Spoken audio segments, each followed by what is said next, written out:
Hello, everyone. Welcome to a special episode of the Greatness Engineering Hour show, a show where I bring you greatness engineers, champion, people who make a difference in their communities, people who create positive value in the life of others. And today I have some special greatness engineers, ambassadors of Mirai Tulekima Global Leadership Organization, the organization that actually sponsored this show. And we're going to talk about the Sustainable Development Goals. We're not just going to talk about them. We're going to understand how those greatness engineers are implementing it on the ground. So don't go anywhere. Have your pen and paper, and please come in, participate, ask questions, and really, give your opinion, because we all working toward a better world, and this platform and this show particularly is about bringing great value, positivity, and create a better world wherever we are, and engineer greatness wherever we can with what we have, and as a collective together. So we're going to start the show. I'm going to bring the greatness engineers. I know a lot of you are getting impatient. So get your pen, get your paper, let us know where you're watching from, and let's have this conversation and see what those, and really, understand what those game changers and those hidden figures are doing on the ground to make the 17 SDGs possible and create a better world for us.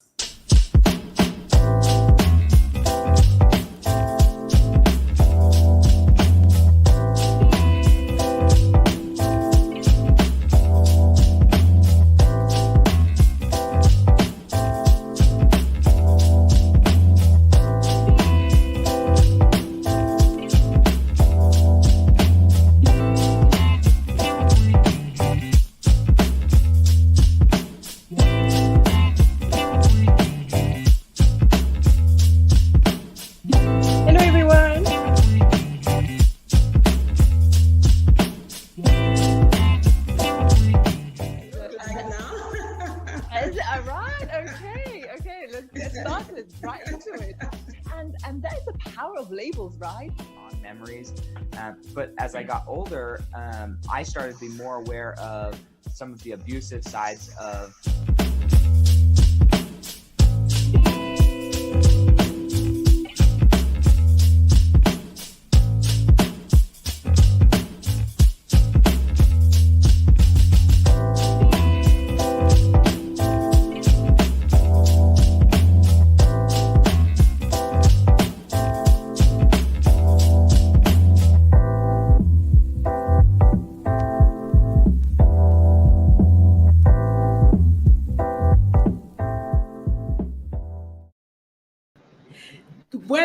Welcome, everybody. Welcome to the Greatness Engineering Hour show. And I'm just so excited to host you all today, because I know the great work that you're doing. And like I said, you are hidden figures creating, making an impact on the ground. And we need to understand today what you do, and especially how, you're changing lives. Wherever you are. And today the focus is going to be on the SDGs, and we're going to focus on Africa, because we have guests from Nigeria, from South Africa, and I'm going to give them the opportunity to introduce themselves. I know that it's gonna be a long introduction if I let them, but I'm gonna ask them to do it in a few minutes so that we can get into the subjects. So we have today as a guest Ambassador Ikponmwosa Success, Eva Arissani Kulu Ela, and Adigun Temitayo. Samira is supposed to join us, but we'll see how it's gonna go. But so far we have everybody here. So Who wants to introduce, who wants to start? Maybe we start with women. So Eva, just go ahead and let us know who you are and what you do, and we'll get into the conversation when we're done the round. Thank you so much, Mary, for having me on this incredible platform. My name is Eva Arissani, and I'm here in my capacity as co-founder and executive director of the non-profit organization She Phoenix Femme Phoenix, NPC. And basically, it's always difficult to talk about what you do, like really, but I will try to keep it short and sweet. So basically, I used what happened to me in the past, and I followed my instincts, and I felt something deep inside of me that told me that I had to start helping teenage mothers, and I had to make a difference, in their lives, and I had to just be there for them, you see, because I was a teenage mother myself, and I went through a lot, and I know what it is to be in their shoes, you see. And then I decided to be obedient.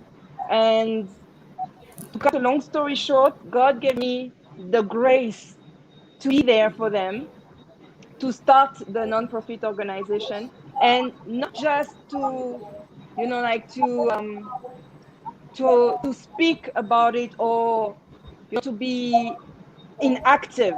I started making real impact. I started taking real action. And that is also one of the reasons I'm here today. And so I guess we'll get to talk about everything we do later on.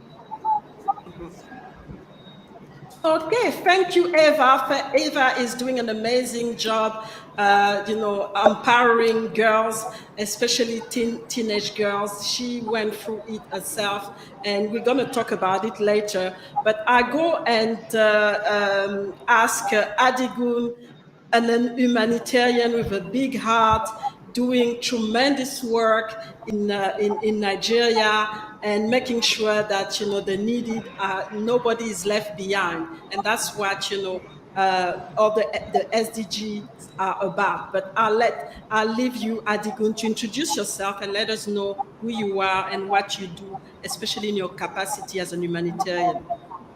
Thank you so much, Marielle, for this great opportunity given to me to be part of this show.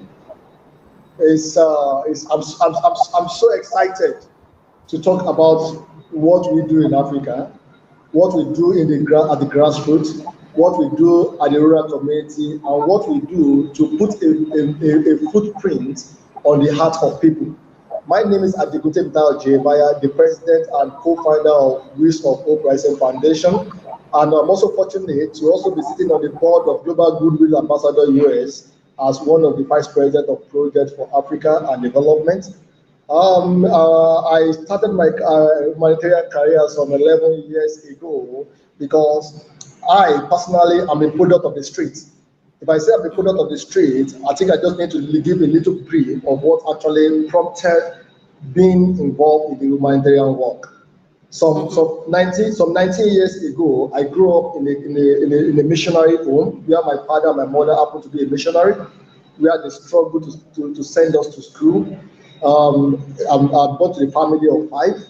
After we go to school in the morning, when we come back in the afternoon, we have to go and hawk for us to have a livelihood. And during this period of time, after I finished my secondary school, my parents find it difficult to actually send me back to school.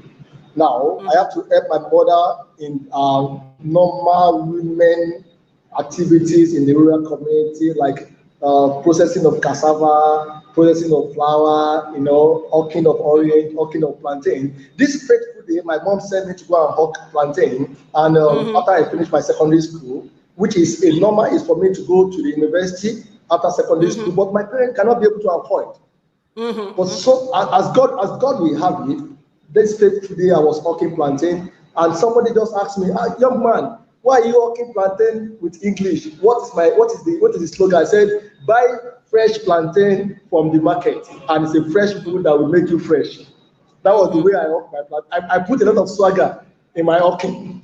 You know, I get so much energy hawking for my mother, because that's the only way we make our livelihood. Fortunately for me, the lady picked me up from there. She paid for my college exam. Through that support, I became who I am today.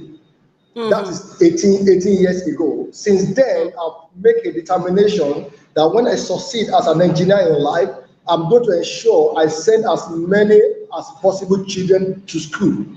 And as of today, Wisdom of Uprising Foundation has sponsored over 90,000 children to school in 6 states in Nigeria and 4 countries in Africa, which is Ghana, Togo, and Nigeria. Now, apart from education involvement of Wisdom of Uprising Foundation, we also get ourselves involved in healthcare, which is one of the parts of SDGs. Now, what prompted our action as an organization, what prompted our action as an individual to actually champion healthcare availability for people in the grassroots?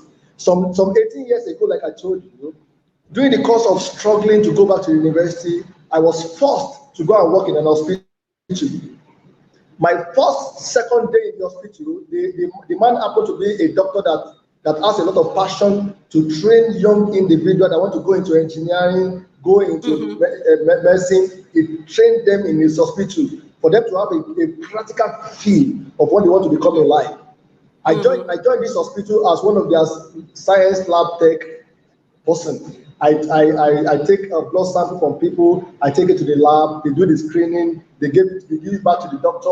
This fateful day, a woman brought his son of 4 years old. I cannot forget 2012, 2002, I cannot forget. When the woman brought the boy, when I was the one that took the blood sample from the boy, when we did the screening of the blood, the PCV of the boy was just 7% against 27%.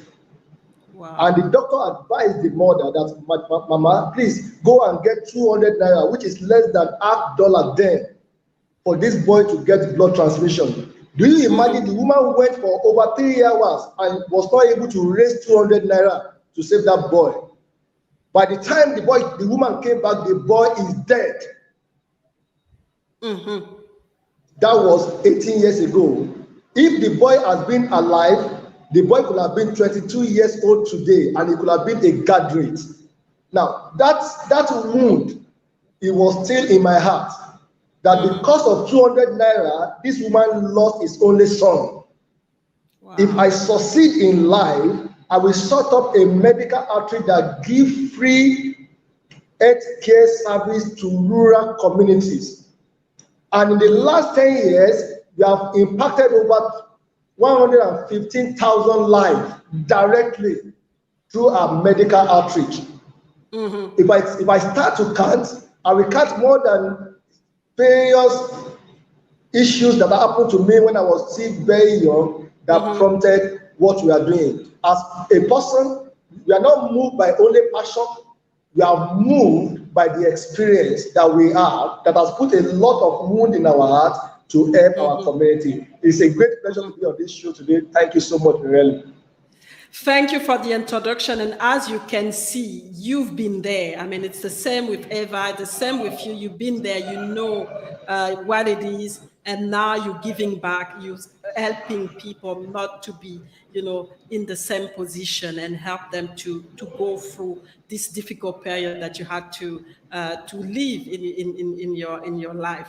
So before we go to the comment box, because we have full house today, I will ask Success to introduce himself and let us know, who he is and what he's doing, especially in his the charity area and his humanitarian work. Success, over to you. Thank you so much, my mentor. I really want to appreciate this, rare opportunity for me to be speaking to a lot of people today, and also to, inspire people to join hands with us to engage in this crusade of making sure that our community is free of violence and is peaceful and is productive and everyone is living well. Well, my name is Ambassador Success Ikponmwosa. Though I recently had that name because of the humanitarian work I'm doing. The ambassador, the ambassador just added of recent.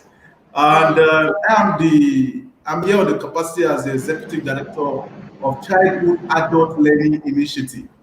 I intentionally picked this location for this video, for this show today because as I speak to you now, my students that I'm teaching on how to read and write to ensure quality education are in the classroom. So I decided to pick this place today so that you will know where I carry out my different activities as regard the SDG 4, which is quality education. So CAL initiative is strictly focusing on two things. It's just education, promotion of quality education for indigent students and those in underserved communities. And in the past years, even before we officially register the name as a non-governmental organization, we have been in this process for the past 15 to 16 years. And I've worked separately with several organizations and I've been into the interior. And so I know that education is the best bedrock of any society and is the best gift any man or woman can give to his child. So my inspiration personally came from the experience and the background I came from. I have a father and I lost my father at a very tender age. But God having it, I have someone who took us, all my siblings, to be our foster father. We didn't have the means of continuing our education. And so the hope of survival was really, really bleak. But my uncle, who's my foster father, took it upon himself that education, he knows the value of education. He knows how education has taken him to somewhere. So he looked at his brother's children and said, no, you guys cannot end like this. I will spend my last earned money to ensure that you get the quality education that you need to survive in this world. So he did that. Instead of living in affluence, he decided to live as like a poor man just to sponsor my 9 siblings. And he did that. And since then, I have taken a vow, ever since he started that, I took a vow that I will not see a child on the street that is helpless. I will be a source of hope to any helpless child on the street that cannot afford food, that cannot afford education. But I'm more serious about education because education is a weapon. And if you have it early enough, it can help the child to survive, to survive in the terrain that we find ourselves. So basically, that is what we are doing at CAL Initiative. And I'm sure by the time we go into dictate work about what we are doing, I will expatiate more and tell more about the things and the effects and impact we've created so far in Abuja and Evara. Thank you so much for this great opportunity. I am so delighted to be here. And I'm very willing to speak. I'm very willing to speak for the next 1 hour once I'm given the time. Not a problem. So, and we have full house here. We have Yetunde. Yetunde is here. We have Betty. Betty is here as well. We have our wistful guy. Hello, welcome. And we have Lotus from Washington DC watching as well. And again.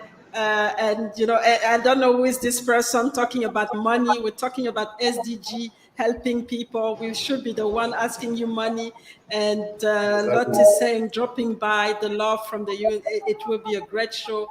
Thanks for the powerful show. Yes, it's going to be powerful because we have people who are delivering on the ground. And great to have our president on this platform. So I presume this is for Adigun, and then inspiring story Eva, and we have also Rafat Nasser. She's here. Look, she said that she's lucky to be part of this this conversation, and also Betty again appreciating great work and story there, and same with with and then we have Betty again for success. So we're gonna have our first break, and then we're gonna get into the conversation and really talk about the real work that you're doing and why I'm calling you hidden figures. And that's just so fantastic what you do. And I really want people to be aware that there are people doing work on the ground to make sure that we have a better life, and and everybody can benefit from it. So for the audience, don't go anywhere. We are going to be back, but let's wait and really start to think about the questions and that you're gonna ask to our guests today.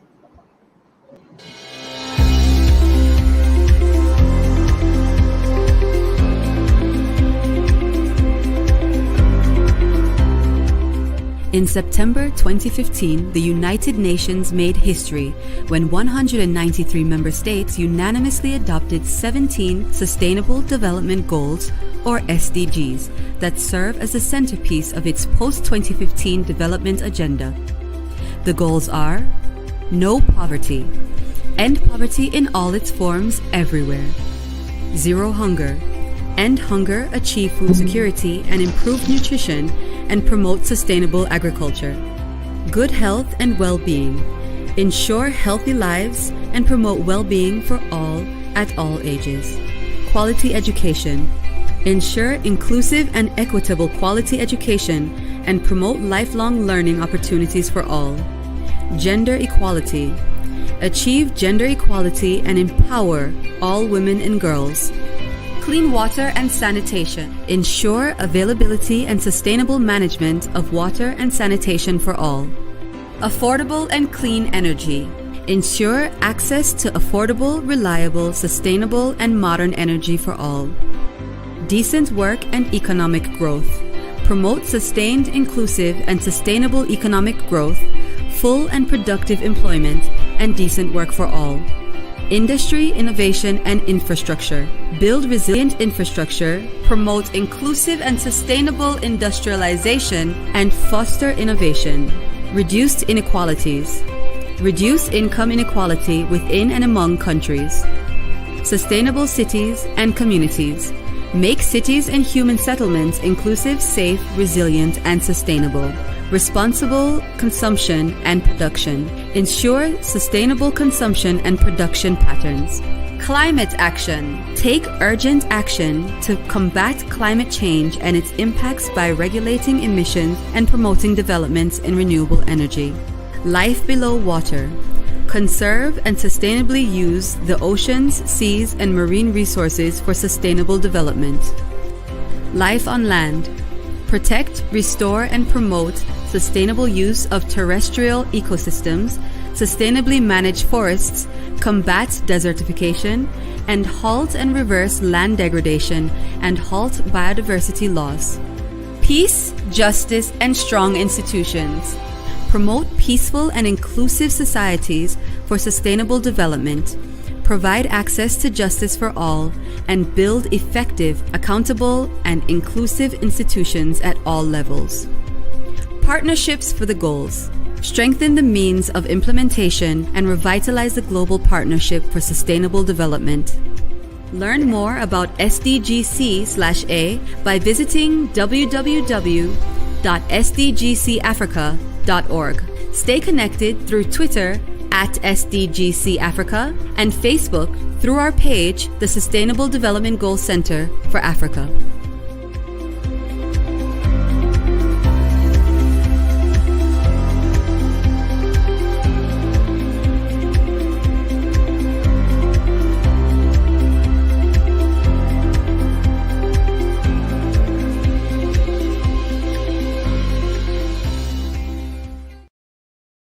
So with our greatness engineers, and we're talking SDGs. As you could see, there are 17 SDGs, and they are basically the blueprint for us to achieve a better, and sustainable world. And we know that they are all integrated. And my question to you, in your work, obviously you have the passion and you actually do a lot. So what are the key challenges that you face? Because it's not an easy, it's not an easy ride. You want to make life better, but it doesn't mean that life is easy for you to make it better for others. So who wants to start and answer this question first? Okay, Eva, just go ahead. What are your challenges right now? Okay, thank you, Mireille. I will go with the first challenge. The most important for me is the fact that it's difficult to implement, what you want people to do. You see, like it's difficult. For example, I work with young girls and young women, in general. And I use training, if you want, as one of the means to achieve some of the impact that I want to achieve.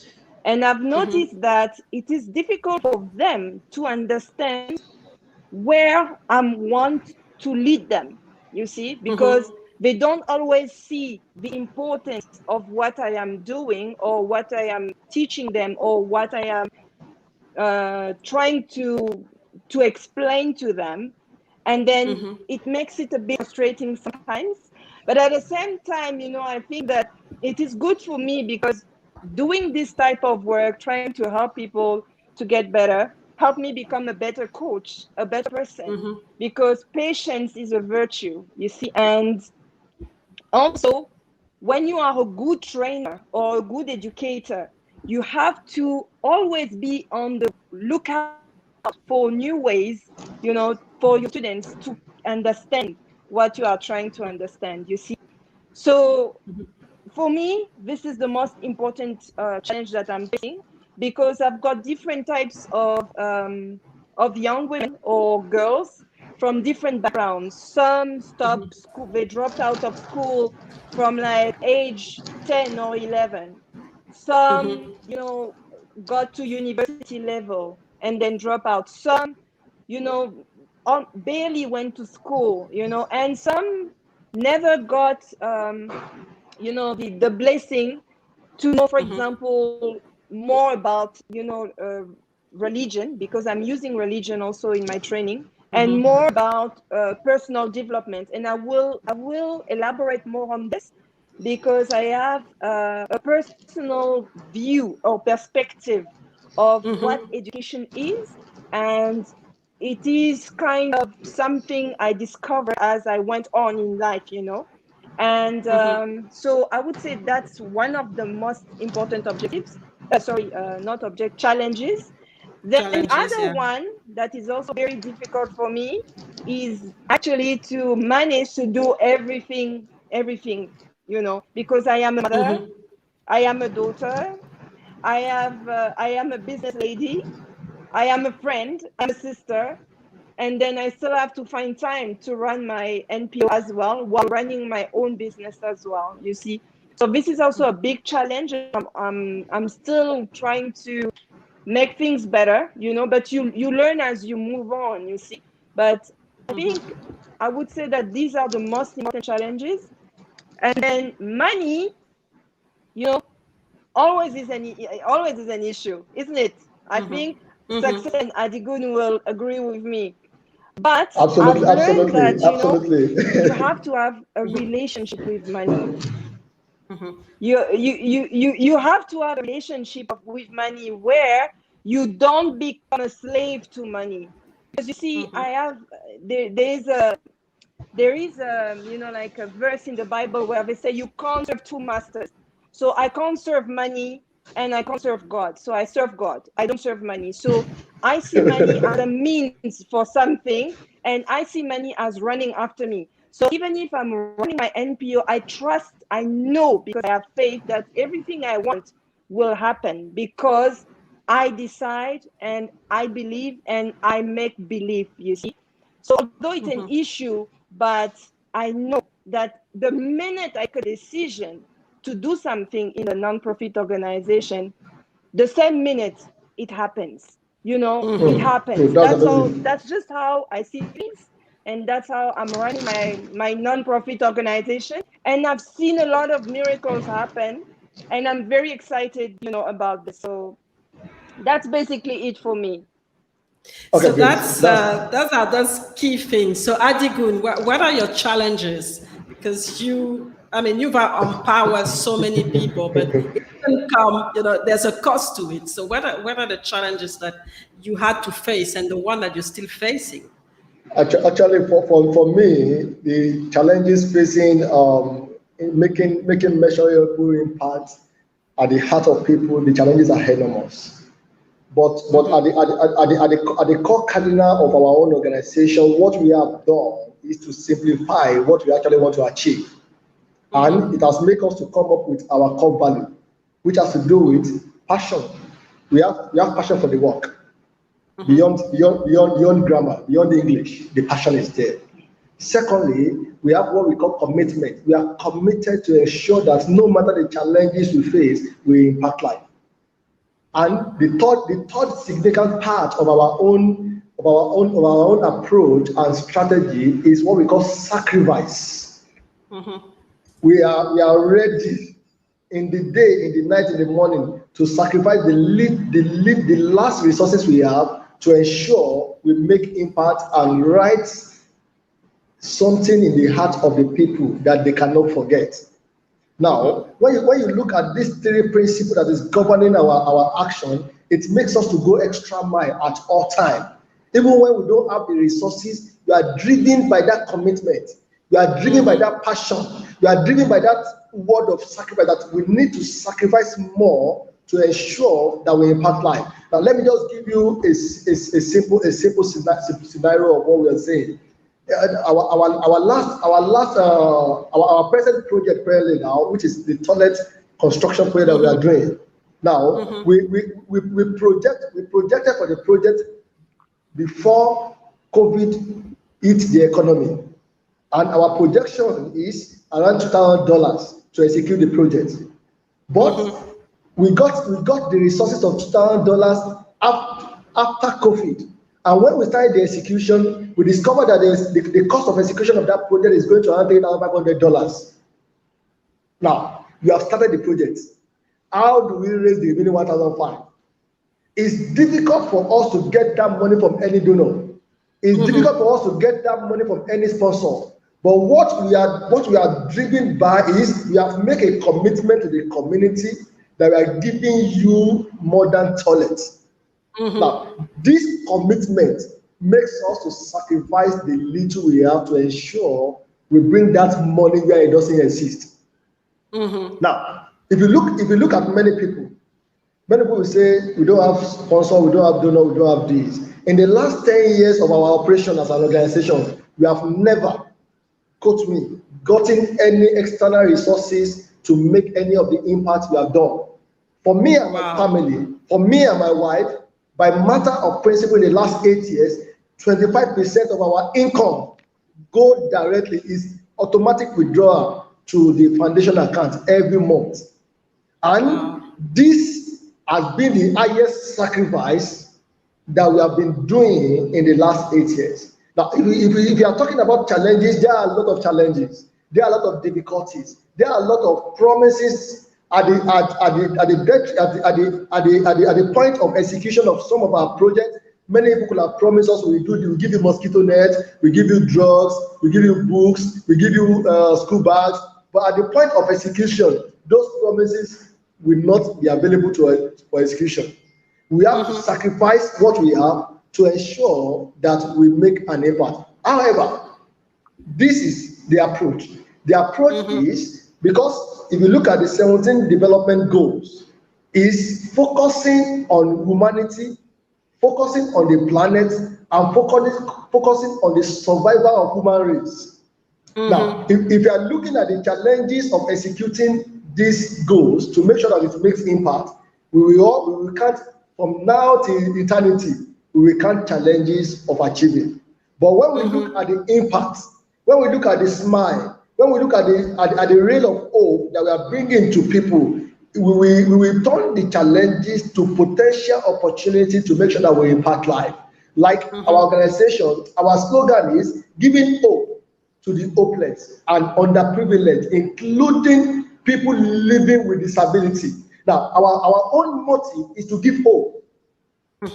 Our own motive is to make people smile. And if you look at the structure of our organization in terms of how we operate, we don't operate in the city. We operate in the rural community where there is no possibility of any government infrastructure getting to them. Imagine us traveling from okay, let me give you a scenario. From Lagos to one of our sites where we did one of our projects, we drove over 3 hours, converted to miles. How many miles we could have traveled before we get to the community? And as God will have it, we were able to identify one woman that is almost 9 months pregnant. She has never gone for antenatal for once. She does not even know the cost of her baby. She does not have any antenatal care. But the day she came for her medical outreach was the day the doctor discovered that the pulse of the baby is almost at 0. Wow. Now, if we look at that, during that kind of period of time, we are able to save the mother, we are able to save the baby. The baby is now 4 years old now. Now, no, there is no amount of resources of money that we have committed to that healthcare project because we save only one single person. It overrides all the challenges we have faced. It gives us hope that we have saved one life. And that's the concept of sustainable development goal, leaving no one behind. No matter the challenges, the focus is saving life. So leaving no one behind, the focus on saving life. That's powerful. So we'll get back to you, Success. We're going to have a small break looking at the comments. Betty is very active here. She's talking to Eva here. You are indeed a super female, Eva. So I mean, Eva is amazing. She's just a super woman. Adigun, again, despite all those challenges, you are still rocking. That's amazing. Keep it rolling. And yes, Adigun is changing lives and is doing it on the ground and really going deep into making sure that nobody is left behind. So we're gonna have a small break, and we'll be back with Success to tell us what are his challenges in his work.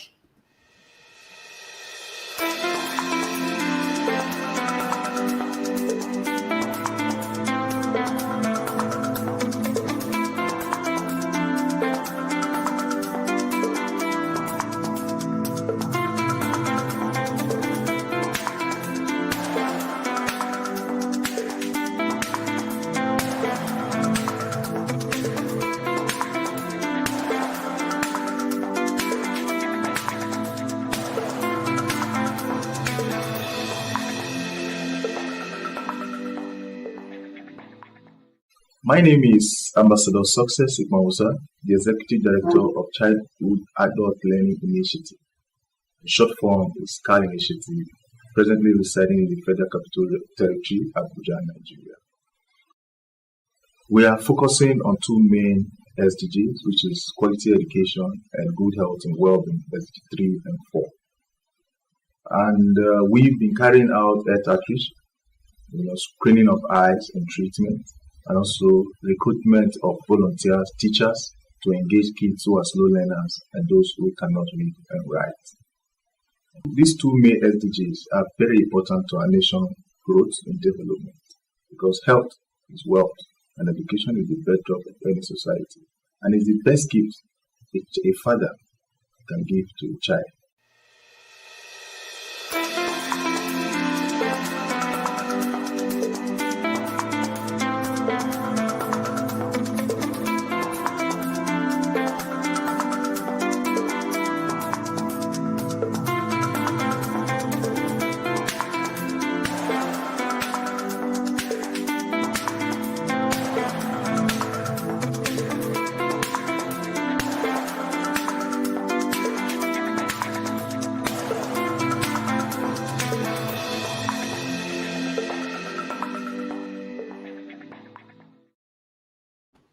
So we are back, and Success, we want to know what are your challenges to educate, all slow learners and making an impact in their life and making sure that they can be part of this movement and part of, create themselves, create an impact in their life and in the life of the community that you are serving. Yes, thank you once more for this great opportunity. Before I will start on issues, challenges, I will first of all like to appreciate Eva. She has mentioned some couple of challenges, and I'd also want to appreciate Adigun, who also, in quote, believe the same thing I believe. I believe in the impact rather than the challenge. And I'm also driving my organization by passion, commitment, and sacrifice. But the truth is this: the major challenge you can have as a humanitarian is if you have failed to build a team. If you have failed to build a team, you are liable to face a whole lot of challenges. But as a leader and as a visionary leader, you must learn to use your skill as a trainer to train your team members on the vision. Because when they understand, or your followers or your team understands your vision, you can actually sleep with the eyes closed. And then they will do all the implementation process, the planning and execution. But for us at CAL Initiative, we don't believe in challenges. We just believe that we need to appeal to the emotions of well-meaning Nigerians, diaspora, people who are not Nigerians, who are human lovers, people who care about humanity, people who care about the sustainability of this planet Earth, people who care about peace, people who care about the downtrodden on the street who are looking for just a need to survive. We are looking for those people. And that's where we come in as CAL Initiative. We pitched our project passionately to them.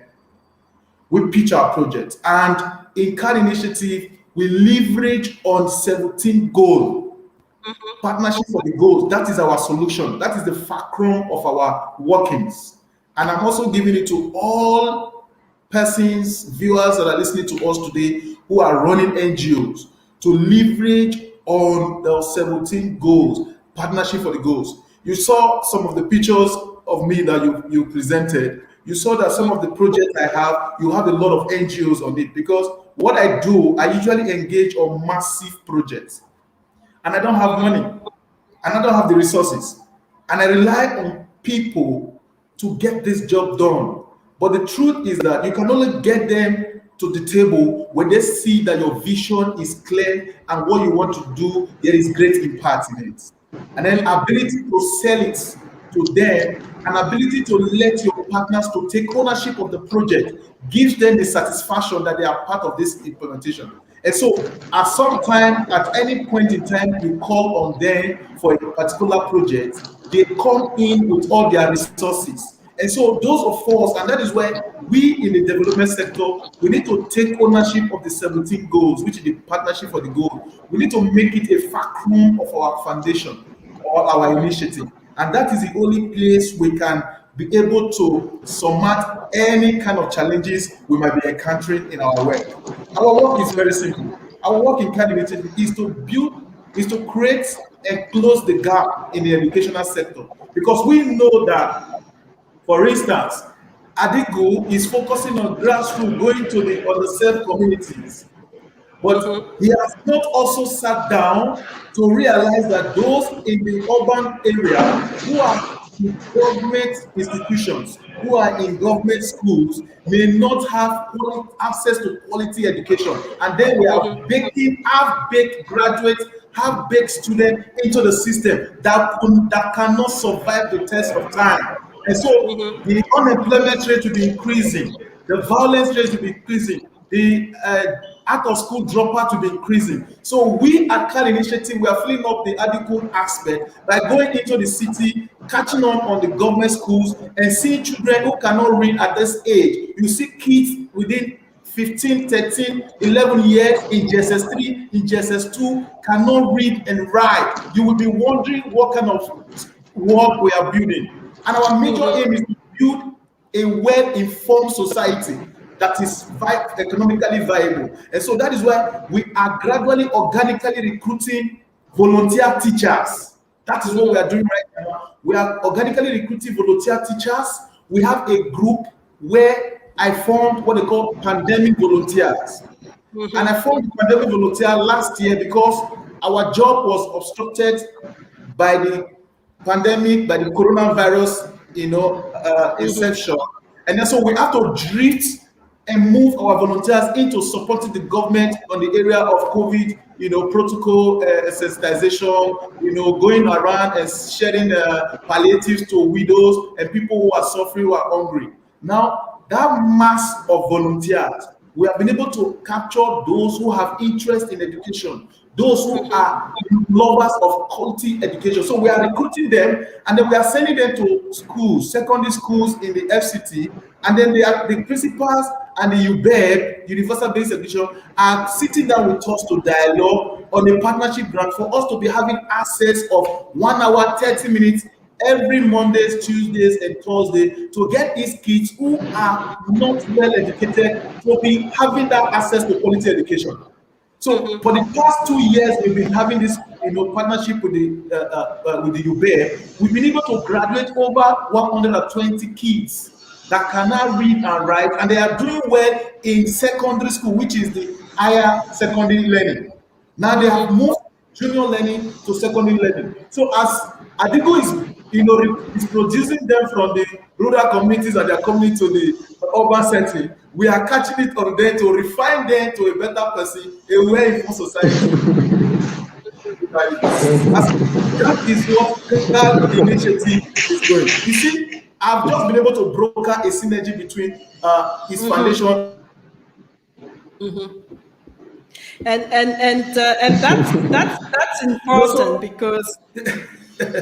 So you see, the truth is there are numerous problems.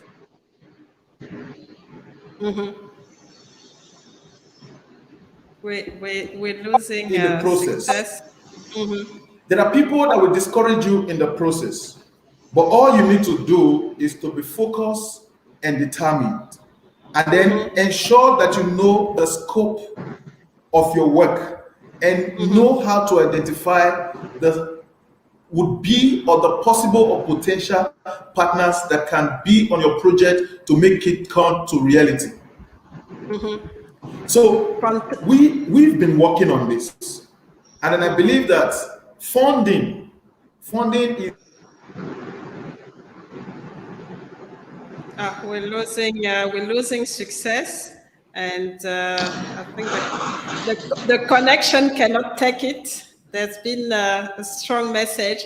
So what we're gonna do, we're gonna take a break, and we'll come back with another question to Eva, and to continue the conversation while waiting for success to come back. Hello there. My name is Eva Arissani. I am the co-founder, executive director, and initiator of the South African-based NPO She Phoenix Femme Phoenix. I am also a greatness engineer. I stand for SDG 4. We need to ensure inclusive and equitable quality education. Education opened up many doors for me, and I strongly believe that in 2021, every single girl should have access to equitable education. Teenage pregnancy is not a dead end.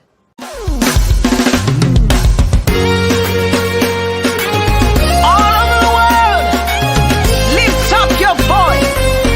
Do you know who you are? Shout in love, declare it. Believers anthem. Come on, let's go. We are a chosen generation.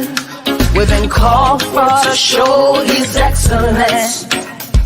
Hey, all I require for life, God has given me, and I know who I am. chosen generation. We've been called for to show His excellence. All I require for life, God has given me. For I know who I am. I know who God says I am. What He says I am. Where He says I'm at. I know who I am. I know who God says I am. What He says I am. Where He says I'm at. I know who I am.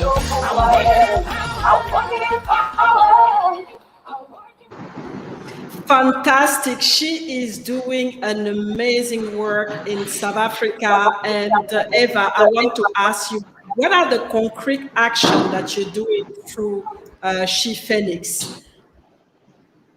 Okay, thank you, Mirai, for this. You know, first of all, I would like to say that everything I do is based on my faith and on my relationship with God. I have to state it because everything comes from there, you see. And I love the verse that says in Psalm 41, blessed is the one who considers the poor. You see, because for me, poor can have a big meaning. By poor, it could be the poor who doesn't have enough money, who doesn't have food. It can be the poor who doesn't have access to education. It can be the poor who doesn't have love. So poor can be defined differently, you see. And when he says the man who does that, I mean humanity, like us as human beings. So like I said at the beginning, but my introduction was a bit short. I didn't want to use too much time. But like I said at the beginning, I went through a lot at a very young age. So to cut a long story short, I got pregnant at age 14. And at age 15, I was a mom already. And it was very difficult for me. I went through so much, you can't imagine. I almost lost my life. And I thought that my life was done. You know, I thought that was it for me, and that I will never be anyone, and that I will never succeed because everyone was telling me that. And as a consequence, I didn't have any self-confidence at all, no self-esteem. At that age, I didn't even know, you know, what was faith, or, you know, if I really believe in God, or, you know, what was God and anything. And I was lost, basically. But it is in facing that adversity that I actually started fighting myself, because in the darkest moment of my life, a voice told me, don't worry, Eva, you will make it in life. And you know, as a 15-year-old, how can you hold on to something you hear in your heart? How can you? And yet I did.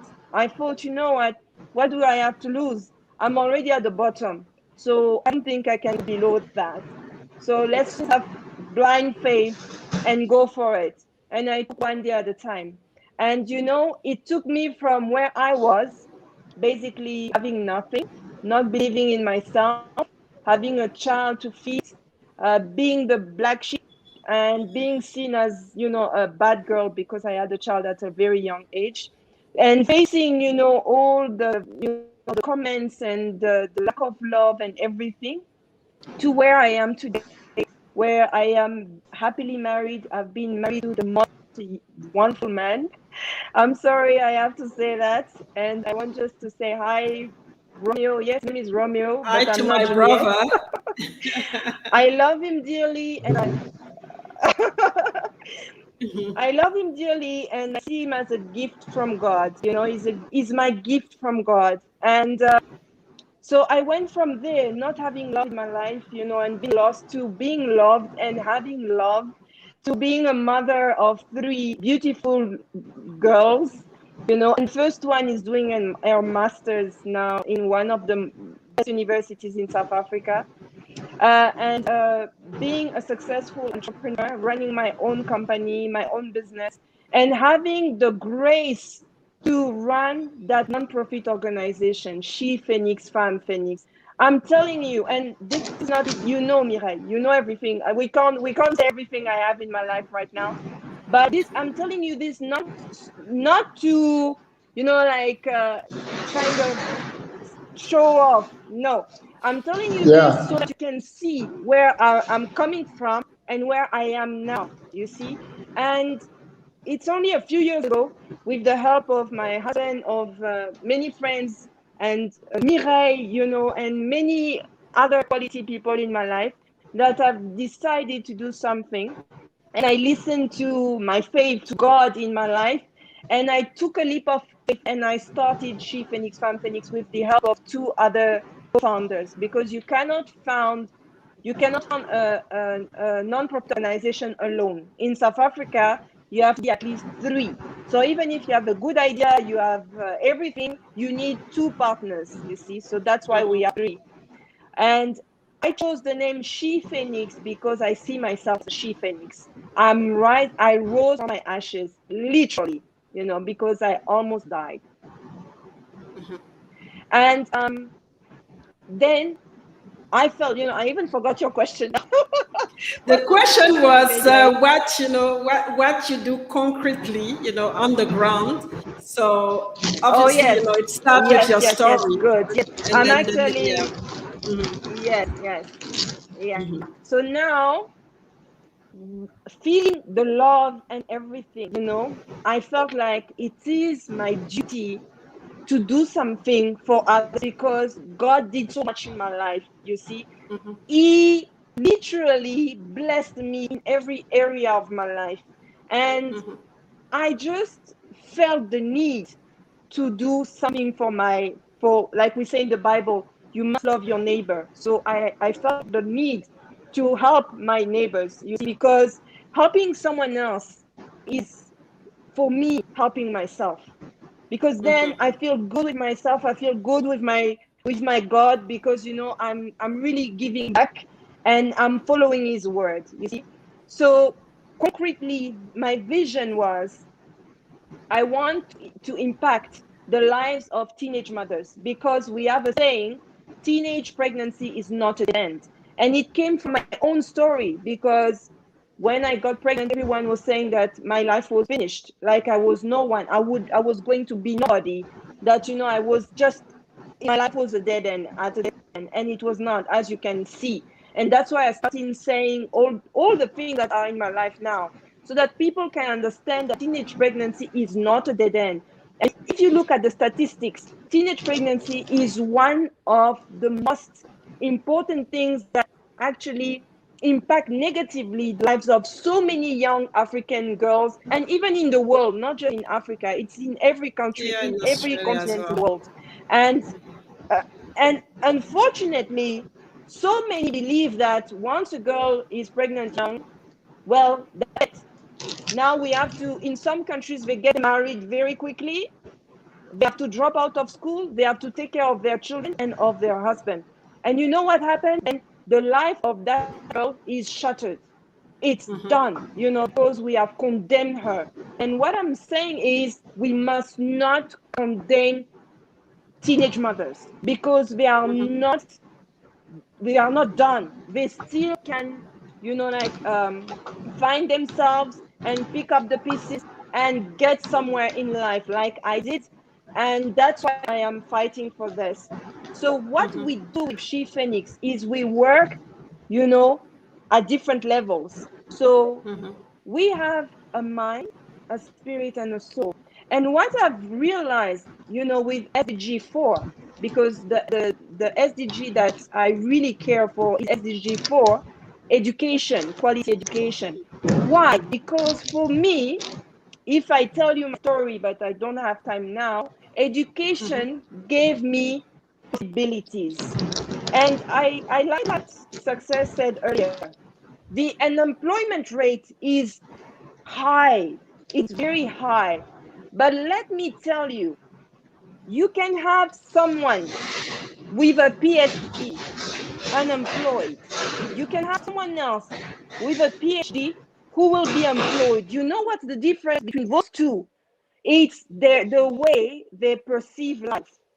It's the way they perceive mistakes. It's the way they educated themselves. It's what they have been exposed to, you see. And that's why I use personal development.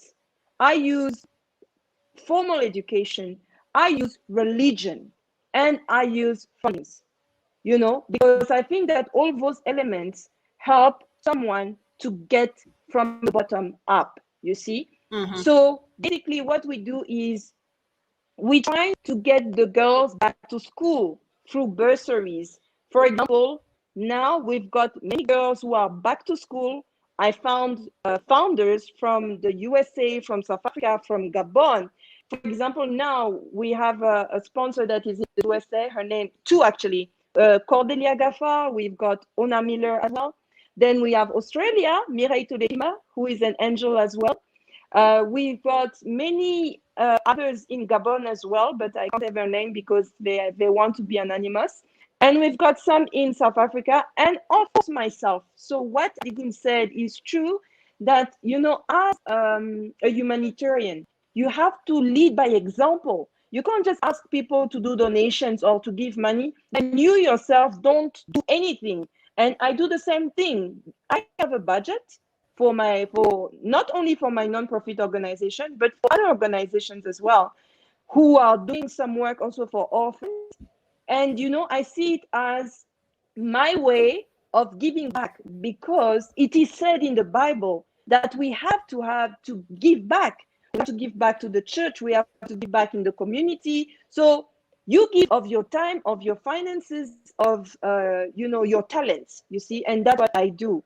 Now, what I do in terms of personal development, because what I've noticed that, and now I'm talking about Africa, because I deal mostly with African young girls, young women, and older women as well. What I've noticed is that in Africa, unfortunately, our women, girls, young women and women have not been exposed enough to what it is to do personal development.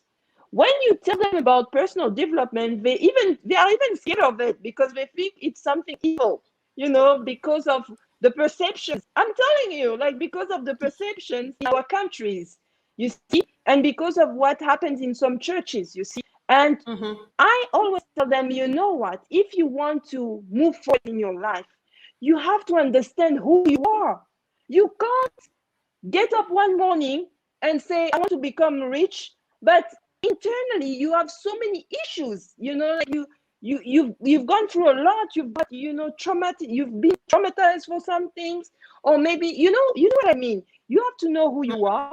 You have to know, how do I raise my self-esteem? How do I raise my my self-love?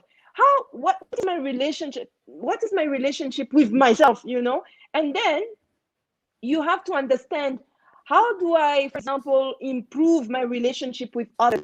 How do I develop myself in this area and this area and that area?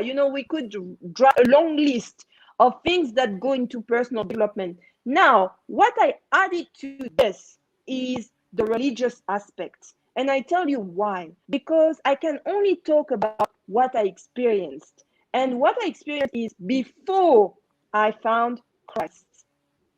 I didn't have real peace. I'm telling you, I didn't have real inner peace. It's only when I found Christ in my life, when I understood, what happened, how God sent his son, and how he actually showed us through the Bible, what to do. And, when I started really reading and trying to understand and apply the word of God in my life, that, I understood that, what? My peace doesn't come from anybody but from God. And let me tell you, when you truly realize that, what people will do to you will not affect you as it used to. Because then it's like you become immune, you see, and then you are free to be, because you will not be stopped by something someone told you, and you will not be scared of saying your truth, and you will not be scared of being yourself, you see. And that is something I am living. That's why I can only, use my own experience, and I combine personal development and religion and formal education. And now I come back to the challenges. My challenge is that, the most important one, is that, how do you explain to a young girl, for example, that she can't be crying because of a young man who doesn't even care about her anymore, who left her alone with a child, and then she will be dropping out of school because she's just thinking about him. How do you explain that? Okay, you know what? Please care about yourself. You have to work on yourself. You have to do that training with me so that you get to know who you are, so that you find your identity, in Christ and through God. How do you, actually live your life based on the word of God, because that's what works for me. And then once you manage to find that balance, then she can go back to school, because school is like a jungle. It's not as easy, I'm sorry to say that, but I hope you allow me to say that. But I think that some people think it's just a matter of going to school. No, because you have many kids who go to school who fail. And you know what they fail? It's not that they're stupid, like some educators will say. It's because school is not made in such a way that it can attend to everyone's learning styles. So you've got kids, for example, who need to see pictures to understand better. You've got kids who need music to understand better. You've got kids who need to speak, so you've got different learning styles. And then at the end of the day, some kids fail because they don't find, their own lifestyle, their own learning style. And that's a pity. So, and the other thing is also because personal development is nothing that is taught at school. And I think that it is something that needs, it's essential, it's actually crucial, that it supplements the formal education. And that's why, for me, when you are a mentee of or beneficiary rather, of She Phoenix Farm Phoenix, it's compulsory to go for the training that I organize, because I think that if you want to be a rounded up person, a young woman who knows who she is, who is happy, who is fulfilled, who knows, who works on her relationship with God, then when you go to school, you will not feel like fitting in, or you will not feel like, oh no, but that one said that to me, and then you are sad, and then it has an impact on your marks. You see, like, you will be filled from within. You see what I mean? And for me, it's a must. It's a plus have. And it is, and I can say so much. I'm so excited about this, because what is beautiful with giving is that what I found is the more I give, the more I find myself also as a mom, as a wife, as a friend. Because see, then I learn also how to take care of my children, because they are at a stage where they need me. The youngest one is 8, and they are all girls. And I take time to be there for them. And that's one of the beauties of being an entrepreneur, to listen to them, to pray with them, to explain that, I don't want them to read the Bible and be like a parrot. No, God said this. No, but why did God say this? What does it mean to love yourself and love your neighbor as yourself? How do you implement this in your life? How do you use that in your daily life? And this is what I also do with the girls that I'm coaching. Like, we have a WhatsApp group where I send on a weekly basis, like a biblical verse, and then we discuss about a topic, and I ask them to meditate on it, and I ask them, how can you apply this to your life? You see, and through the challenges that we organize, they work on a certain aspect. So, for example, this year we started in February with a 5-day challenge, where we talked about how do you face a crisis. So I think it came at the right time, right, with COVID. But at the same time, right now. Exactly. But at the same time, we are women. We are faced with so many challenges, so many crises in our daily life. You see, it can be something like cooking, finding the time to cook while handling kids, while taking care of your business, while dealing with maybe, I don't know, a training or something, or you know, having a crisis in your relationship or things like that.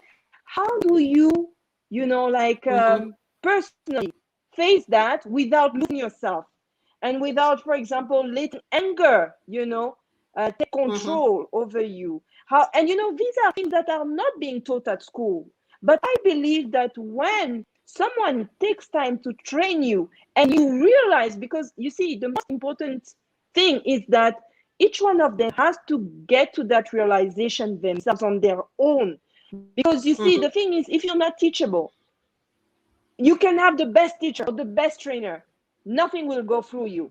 You see, and if you don't make the personal effort, you will not get the transformation you are looking for. You see, and this is my main issue, you know, trying to make them understand, because I've realized that personal development needs a certain level of what can I say, of mindedness. Exactly, and openness, you see, and also of reflection. It's critical thinking, actually, you know, at a, you know, in a certain way.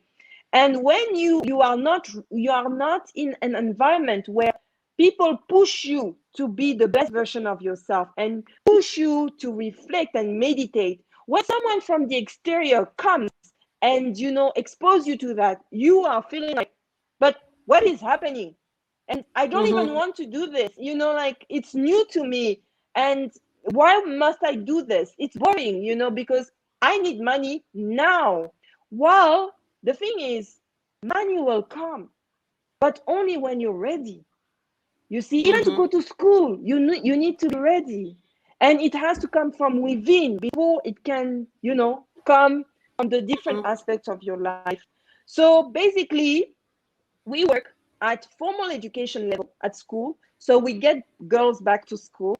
We work at personal development level with religion attached to it through challenges that we organize at least once a term, you know, and we do that with many African countries since we've started. And She Phoenix Farm Phoenix is a very young organization. So I'm still a baby compared to Success and Adigun. You see, we are just 2 years old. And you know, the first year is always difficult because you're trying to get all the papers, all the administrative things up and running. So it's only the second year that I really started. But I can say proudly, and I thank God for that, that we've reached more than 600 lives, you know, in less than a year, and even through COVID, you know, and through online activities. And we reach lives in Zimbabwe, in Gabon. Imagine, because now we are doing challenges in French as well. So imagine the work that needs to be done, you know, to organize all of this. So it's Zimbabwe, Gabon, Congo, South Africa, of course, because I live in South Africa, and She Phoenix is based in South Africa, Pretoria. And we also had people from Belgium, from France, actually. So, and many other countries. I can't even think of all the countries we've worked with. And we've been very, very, very blessed to find many angels. And I must say, Mireille, it's mostly thanks to you.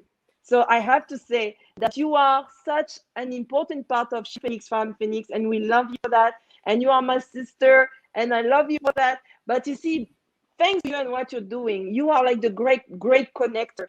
I found many sponsors who came through and said, you know, I want to be a part of it.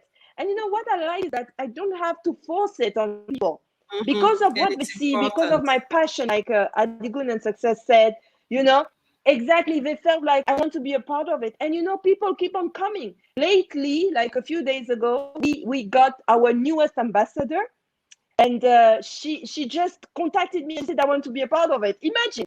So I didn't even look for her. She came to me, and I was like, wow, that's amazing. And I can tell you, living this with my faith has been the most wonderful thing, because I must tell you, sometimes I don't even think about me, because it comes so unexpectedly that I'm just like, wow. And that's why, you know, you will see, I can't stop talking about God, because if I do, then tomorrow he will tell me, you know what, girl, I gave you so many things. and you never spoke about me, like, you know. So I have to So speak, great, because I see miracles great happen. impact. You say, Mhm. yes, no, and it's impacting so many girls. You know, it's just amazing. Actually, we need more than 1 hour to talk about this. So I want to give a That's chance what I wanted Agnes to and do, Adigun to as let well. you know, give a chance to the men to Yeah. talk about their activity as well, because it's Yes, important that yes, we yes, yes. understand Yeah. what they do, Yeah. and especially for Yeah. those listening as well. Exactly. So we're just gonna take a break to digest whatever you just present to us right now, and then we'll be back with Adigun and Success to talk about the impact and what they're doing, concretely. What action are they, putting there to really make sure that the SDG are implemented, but most importantly, they don't leave anybody behind. So we will be back in few minutes. Don't go anywhere. We're still here.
So we are back. We are back with our greatness engineers, and I really want to ask Adigun, because I know that you do a lot. I follow you. It's amazing what you do as part of your organization, giving hope to the needy, but also as a global ambassador as well. So let us know what you concretely do. What are the key actions that you have, in your area and your community? Thank you so much, Mirelli. I'm so much honored to hear what Success is doing out there and whatever is doing. I say thumb up to you guys. It's actually show that we cannot do it alone, but together we can achieve more. In the last 10, in that, let me just just a recap of what SDG 17 SDG goals is all about, and what Wheels of Hope is actually doing. I will start from the first SDG that we have, that we are actually taking part of it as part of our working tools. The first one is no poverty. Now, I always tell people that poverty is a state of the mind, not just poverty, not seeing food to eat, is beyond that. Not seeing money to buy things is beyond that. Poverty is in the mind. Now, how do we address this point as an organization? What we do is basically focusing on women and people living with disability. We discovered that in Nigeria, in part of the African continent that we are, there is a lot of wide discrimination, inequality between the women and the men. Now, what we do is to go to the rural communities, remote communities, to identify women with potentials that are good in handworks. Now, most more are women that are also like they are into farming, into creative things. What we do is widows and widows in the community is to identify this set of women. We call it Women of Valor Initiative. Now, what we basically do here is we identify women. We build capacity to build a business for them. Now, we don't just commit, we just invest in what they are doing. First, we build a capacity to sustain the business we want them to work on. And we also try as far as possible not just to invest on virgin ideas, we try to scale up. Like, for example, a woman in the rural community selling pepper, and our daily sales volume is just $10.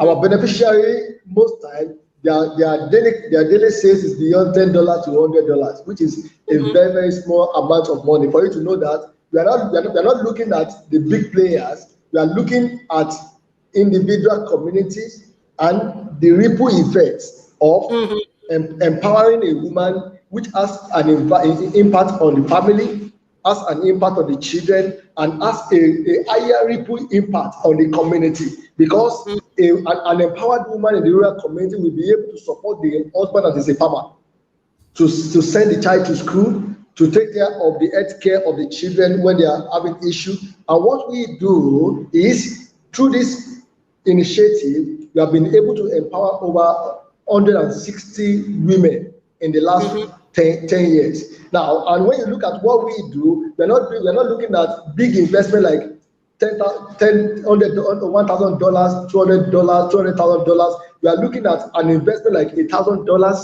$500, $100. You will imagine what $100 will turn around in the life of a woman in the rural community. Now, through that $100, she can be able to scale up our $100 business to $10 project, $10 business to $100. Now, that means we are increasing our business portfolio from 1 to 10. And through that increment, she can be able to take care of the need in the family. She will not be so dependent on the husband that until the husband comes before we eat in the house. Now, through that empowerment, she'll be able to take care of some major needs of the children, some major needs of the family, some major needs in the community. And through that, she'll be less dependent on women. Because we discovered that a lot of domestic violence that we are having is because most women in Africa and Nigeria depend so much on their husband. And they are at their mercy at all times. Even when the husband is doing something that is wrong, is molesting them, is violating them, they have no voice to speak out. Because if they speak out, there will not be food on the table the following day. The woman will prefer to just be calm, take the embarrassment, take the beating in the house, and in the morning, somebody will ask her, "Why is your Mama Shaki? Where is your eyes filled with blood?" We said, No, it's a domestic injury. Not knowing that it was during the night the husband slapped her. Now, our idea is to ensure that we break this inequality by empowering women. We also venture into empowering of people living with disability. Now, when you look at Nigerian context, the discrimination between disabled people and the able people, the discrimination is so wide, whereby disabled people believe until they go to the street to go and beg for money, to go and do harms, they cannot survive. Now, we are trying to change that paradigm, that even as a person living with disability, you still have the potential to do one business or the other. Now, in the last couple of 7 years, we have been able to train a lot of people living with disability in making shoes, in making bags, in sewing cloth, in doing trading, some in polishing of shoes. Now, at the end of the day, they don't need to depend on arms on the street before they feed themselves.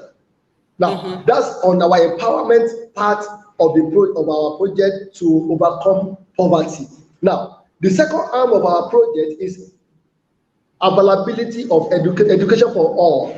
What we do in education for all is we go to rural community. When you look at rural community, most parents does not have opportunity to send their children to school. They just prefer, after you wake up in the morning, you go to the farm. From the farm, you go to the market. From the market, you go to Hawking. From Hawking, you come back home to sleep. We are breaking this gene because we believe that without education, the community cannot experience development. And it's all these children that we are looking out for to see how we can help the woman, how we can help the women instead for them to take their children to the farm and go and farming. We sponsor these children back to school. We pay children's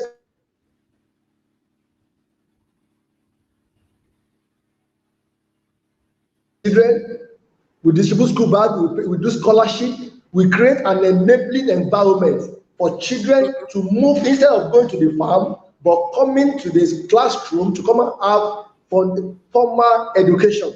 Now, during this course of time, also as an organization, we try as much as possible to create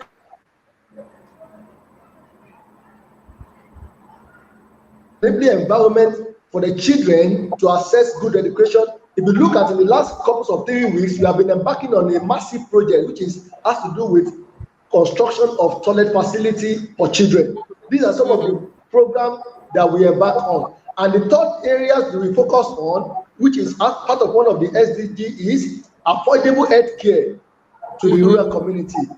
Now, we have a group of healthcare practitioners, which is, if you look in the SDG catalog, is the SDG 3, which is good health and well-being. Now, we have our league of doctors, nurses, volunteers that have been part of our vision. We go from one rural community to the other to over free healthcare services, dispensing of drugs freely, the distribution of mosquito-treated nets. Because one of our major problems in Africa is mosquito, which increases the spread of malaria in our community. We give freely treated mosquito nets to communities to combat the impact of mosquito bites on people. And part of our focus and initiative is to end maternal mortality, maternal mobility, and neonatal mortality, which is one of my conversations with you when we met in Ghana some 3 years ago. Now, when you look at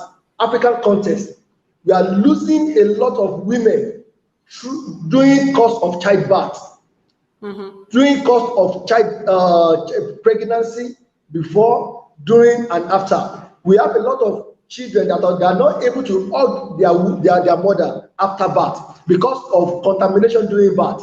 Now, we have a lot of mothers that are not able to hug their children after experiencing 9 months of labor, 9 months of bearing the pregnancy, 9 months of embarrassment, 9 months of struggle. At the end of the day, because of the carelessness and inaccessibility of healthcare facility, you discover that these women will just die unnecessarily. Look at the pain of a woman that had pregnancy for 9 months, and after 9 months, he wanted to deliver and he gave up life. It's so painful for the family. It's so painful for the community. It's so painful.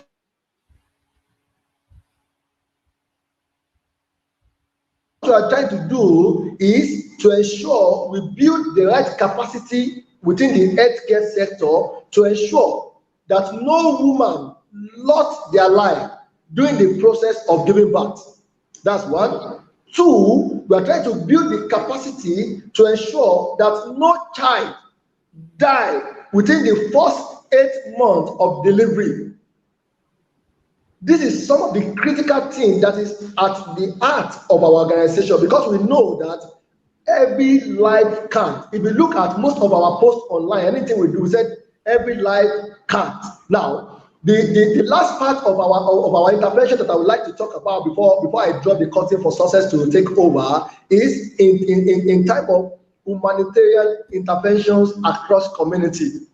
Most communities are actually going through a lot in time of conflict and war, inequality in the community, the non-accessibility of drinking water. When you look at this area, climatic actions, inequality, gender inequality, clean water and sanitization, which is part of the SDG 6. Now, a lot of community does not have access to all these things. What we are doing is to build a capacity for community to become independent as our contribution to empower, to bring sustainable solutions, to make community to grow, to make community to be sustainable, to make community to be self-independent.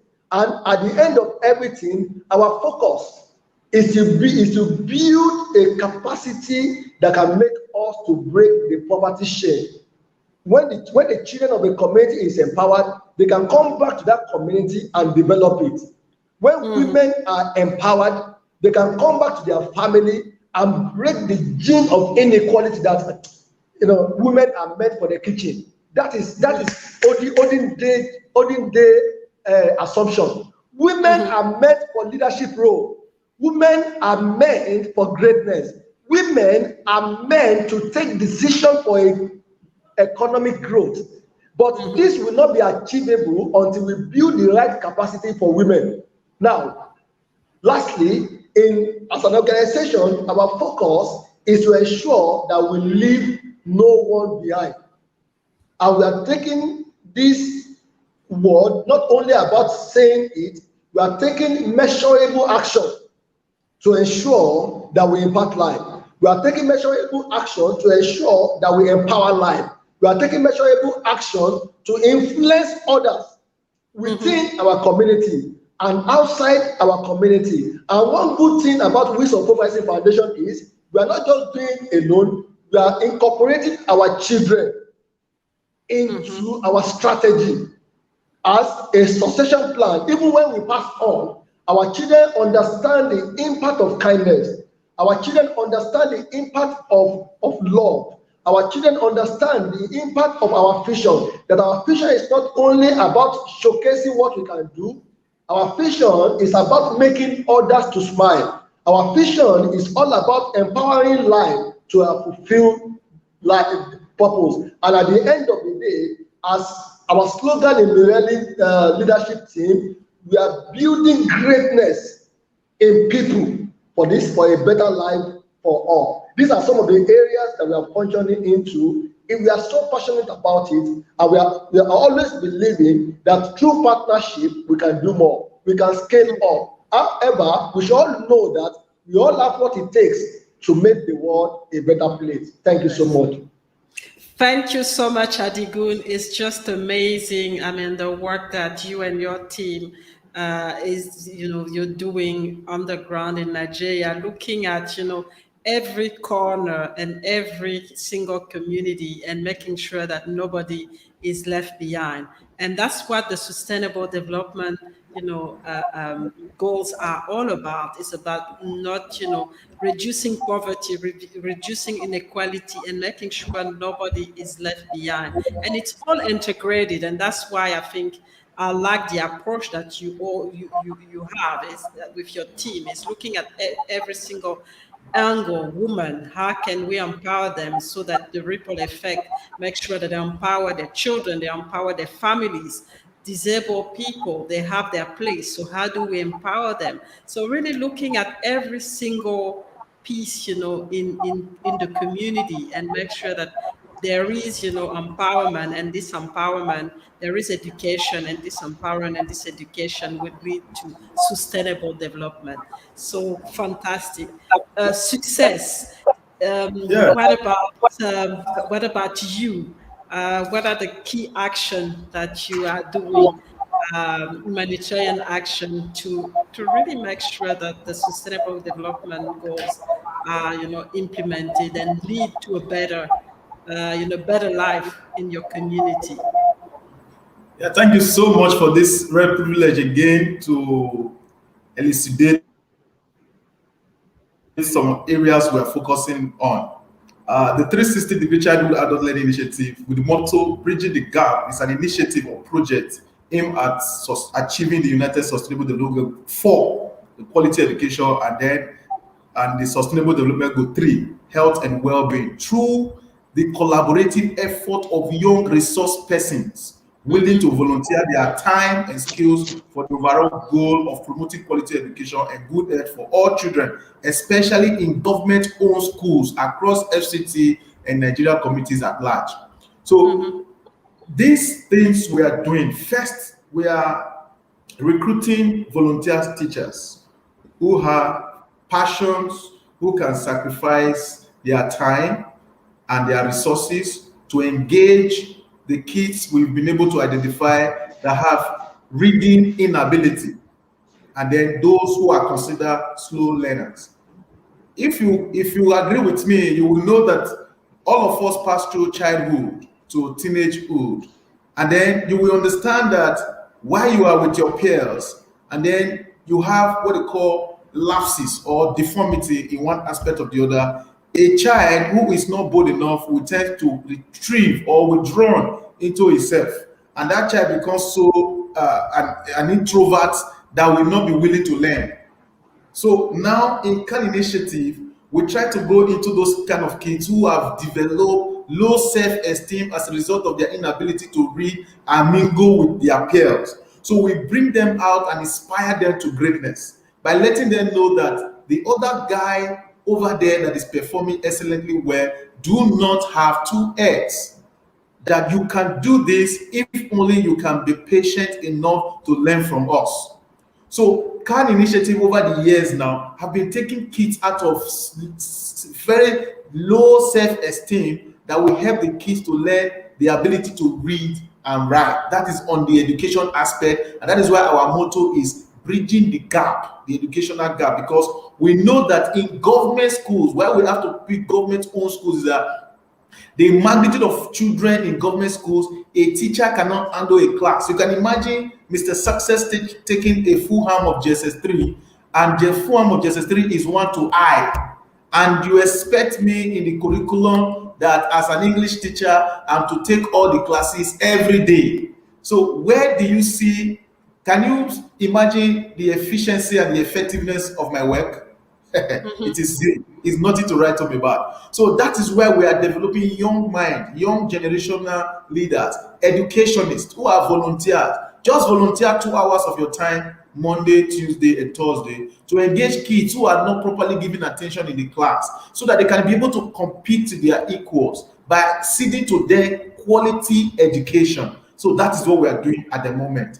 And then it also interests you to know that on the other aspect of health, we tag health alongside the education with what we are doing, because we have discovered, based on research that we do on our kids, for you to be able to assess a child who cannot read and write, we have a mechanism, we have a research that we carry out on them, a psychoanalysis, and then we distribute our tools, and then at the end of the day, we're able to identify these kids who cannot read. And sometimes we go as far as discovering why the kids could not read and write, and why the kid is also a slow learner. We have discovered severally. In fact, our first research that we did in GSS in 11 Gariki, Abuja, revealed that out of the 225 students in my class, 33% of the kids could not read and write, and they were in GSS3 in an examination class, preparing to write their final exam to go to a senior class.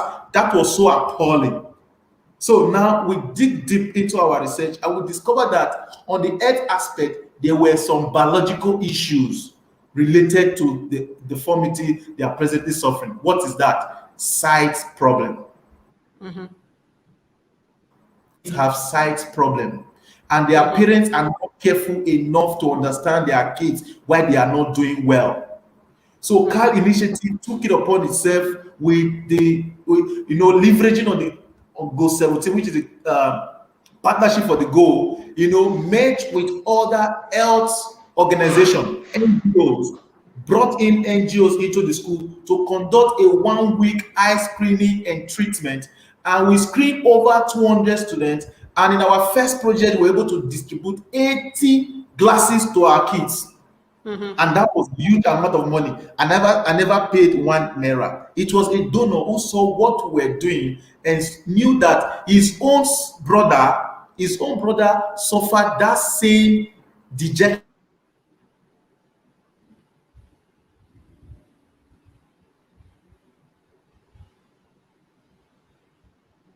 We lost. They never pay attention to, and the guy never wanted to continue going to school. So when the guy heard my story and what we're doing in Can Initiative, figuring out those kids who are already at the verge of dropping out because they feel they cannot meet up with the rest of the kids, now we are bringing them out and identifying them, and when we are treating them, and that is the other aspect that made us to add health to it.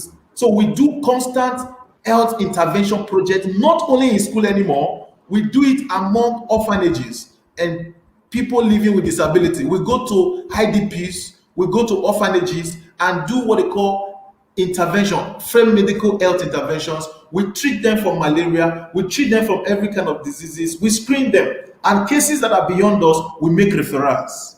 And so by so doing, we are building a whole generation, a generation that is well. And if you can build a child to be well, that child will perform excellently well in our education activities. Because we have been able to target that. We tag a child normal. If he's not properly sound, health-wise, that child, there is every possibility that that child will not do well in his academics. So we are also doing that. We are also on ground again, building, renovating schools. We go to very remote settlement, and I'm very happy that, thank God, you're the one handling this project, this show. And then the last project I did during the COVID era, and I know how you supported us in that project. Once again, we want to thank you for that contribution. You can see that I gave a report, and I submitted a lot of videos and pictures on how we're able to renovate a school that cost us over $1 million plus. But I didn't have the personal money. Due to my strength in collaboration and leveraging on the partnership for the goals, I was able to drag a lot of organizations together to form a coalition to engage on that project. And God having it, we were able to renovate 6 classrooms, give them proper chairs, whiteboard, and then the kids were happy. So, and then we are also giving scholarships. Some of our orphans are our scholarship. They took them, they enrolled them in school, and they cannot fit their bills. Cal Initiative, through the help of sponsors, through the help of family and friends, we cry out to people. We use our social media to announce it, and then before we know it, we see people making little donations, and then we're able to fit these scholarships that we have already given. But I want to agree with Eva. He says something about God, which I will never play with. God is at the heart of humanity. And any man who has taken step to take humanity out of his present challenges is a man of God, and is a man after God's own eyes. And God at 11th hour must definitely show himself that he is the God who has sent you to bring my people out of darkness. The darkness that God refers to may not be darkness of sin. There are people who are in poverty, they are in total darkness. There are girls who are out of school, who have been raped, who are teenage women already. Is doing. They are in darkness. Your ability to key into the plan of God, to give smiles to these kids, to give them reason to live, to give them opportunity to think that tomorrow is better for me. It is the act of God. And that is why when I set out to rule a project, to embark on a project, I don't think of any single human being supporting that project in my head. The person I think of is God. You want me to go to this project? You want me to go and feed these orphans? I don't have the cash, but I know at 11 hours, you must make provision.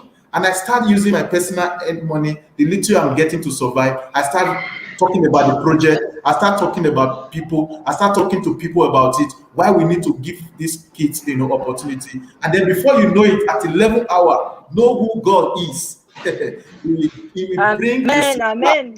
We have to say amen. He will bring the supply. And that is when you have the right mindset about collaboration. You must have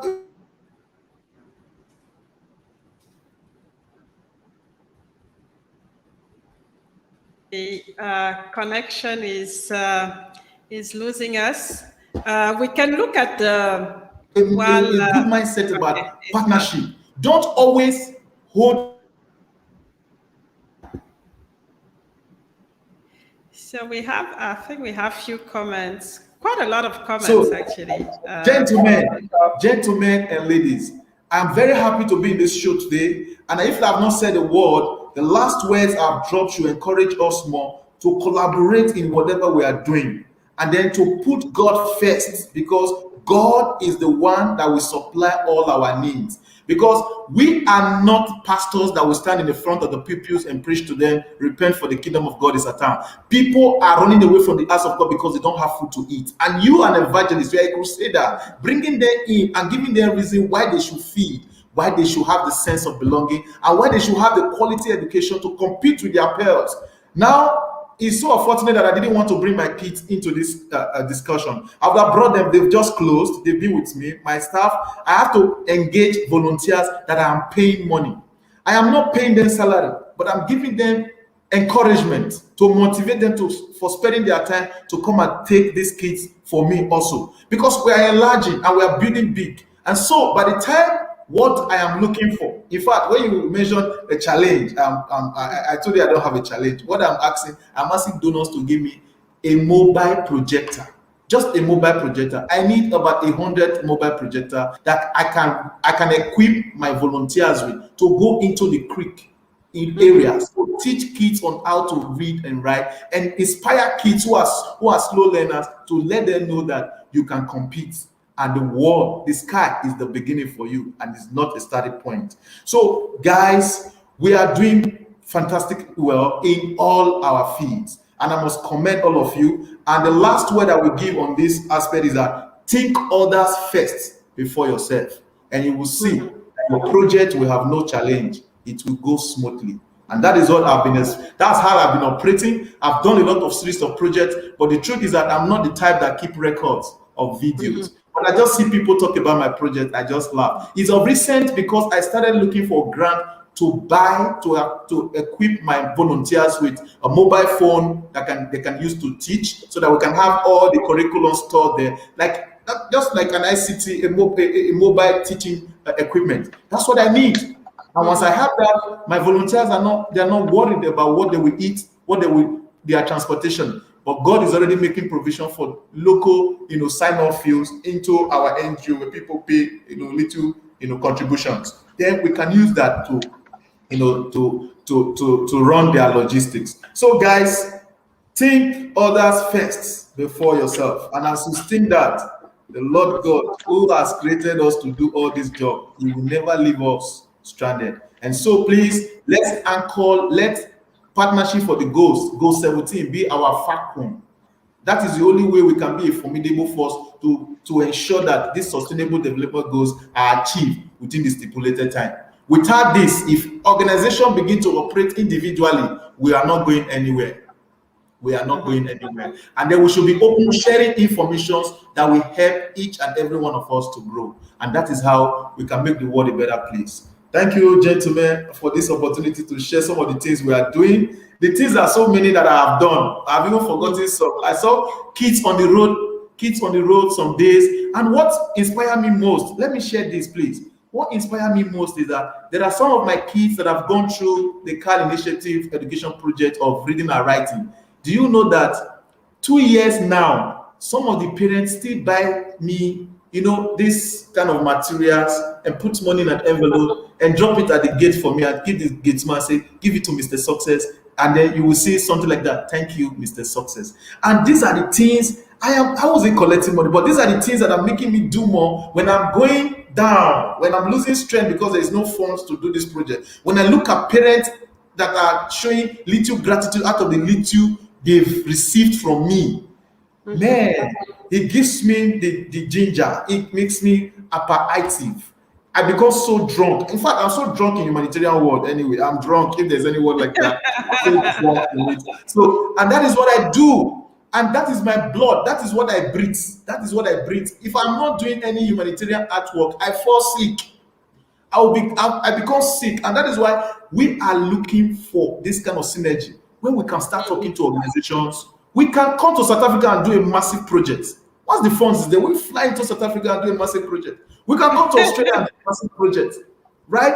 And because we are crusaders. And then by the time we speak, you speak from the South African point of view, and I speak from the Nigerian experience point of view. People will be moved, and you will see a lot of people being, taken out of the street into a better life. And then by so doing, we are creating a peaceful world. Thank you, ladies and gentlemen. I think there's a little I can share. This passion is and Betty is just saying it's success. Your passion to the work you are doing in education sector is evident. You're not allowing anything to stand on the way. Keep the resilient spirit. That's very inspiring. And we have our friend from the Wheel of Hope Rising Foundation, Eva. Thank you for bringing spirituality, formal and informal approach to impact life. And we have a big brother from Gabon, James, saying great work for the next generation. Congrats, guys. And what passionate people, you are true leaders. So we are going to do our last break and then conclude and tell, our audience, you're going to tell them, a message that you want to leave them with, and then we're gonna end the show because it's been so passionate, so amazing. I don't even know how to stop all of this, but we'll get the time just to conclude, and then we can ask the audience to connect with you later on. Because otherwise, I think you've been doing so much work. We can be sitting here until tomorrow. So let's have a short break and we'll be back.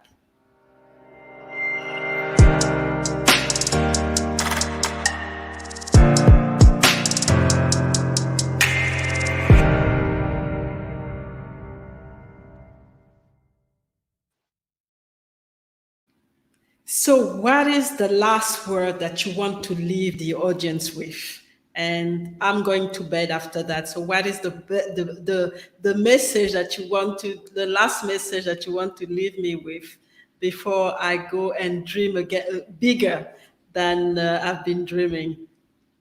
Who wants to take the lead? Okay, let me start. I'm going to start that. Now, we should always think others. Yes. Go.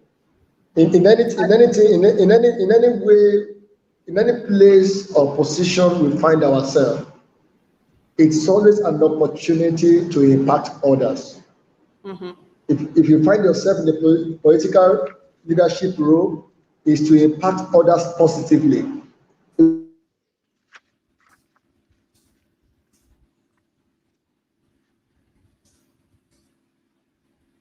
So we lost Adigun. If you find yourself in a company impact life, yes. If you find yourself as a community leader, is an opportunity to impact others. There is no way or any kindness that is too small.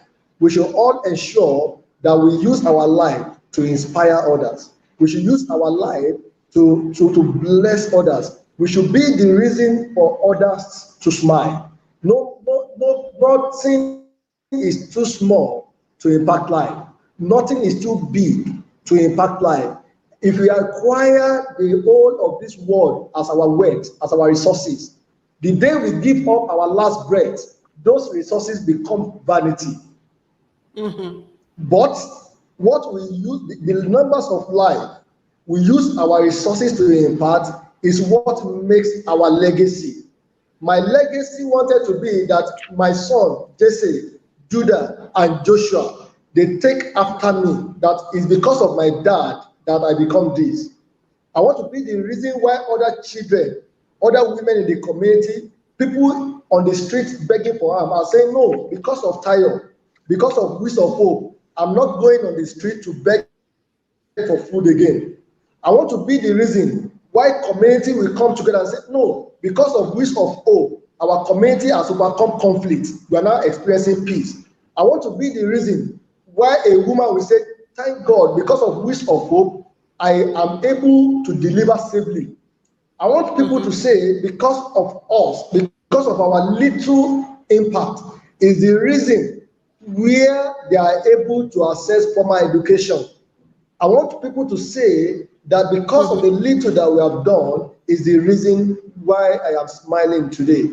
Lastly, to all those that have challenged me in the course of my career, to all my team members in Wish of Hope Rising Foundation, for Mamoudu, my lovely wife, my children, Temitayo, and to my board of directors in Global Goodwill's Ambassador. First, Richard, the pillar, Lisa and Lisa Jones, and every leadership members of Global Goodwill's Ambassador. I want to say to the world that together we can achieve sustainable development goal if we play our part, not only by word, but by going extra mile through kindness, through passion, through commitment, and through sacrifice to make others to smile. Thank you so much, Mirelle, for this great opportunity. Thanks so much to everyone out there contributing positively to the achievement of sustainable development goal. Together, we can achieve Vision 2030. Thanks so much. We all have a part to play, and I love that. It's not just going to be one individual. It's not going to be just one organization. It's everybody. We are in it together, and we will be able to, achieve those sustainable development goals. Eva, your last word to the audience. Yeah, thank you.